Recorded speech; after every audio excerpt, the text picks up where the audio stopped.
Magandang umaga, narito na ang PTV Balita ngayon.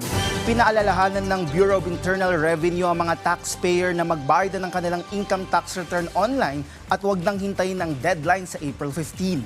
Ayon kay BIR Commissioner Charlito Mendoza, nagtayo na sila ng mga Tax Assistance Center sa iba't ibang lugar upang asistehan ng mga taxpayer.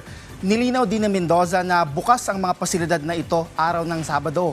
Bukas din namang otorisadong bangko noong pang March 28 hanggang 11 para tumanggap ng bayad sa buwis. Target ng BIR na makakolekta ng 3.43 trillion pesos na buwis sa taong ito. Sa ibang balita, niluwagan na ng South Korea ang visa application para sa mga Pilipino.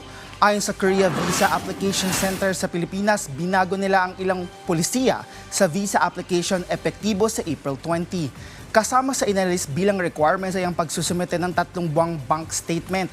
Binago rin ng polisiya sa student applications. Maaari na lang magsumite ang mga estudyante ng alinman sa original na school certificate o kopya ng student ID.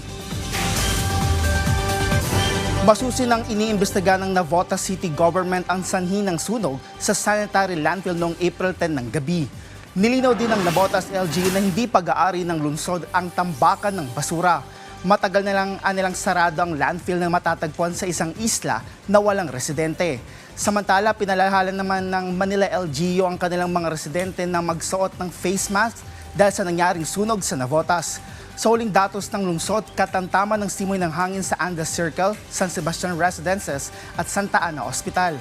Hindi naman kaaya-aya ang hangin sa bahagi ng Tayuman.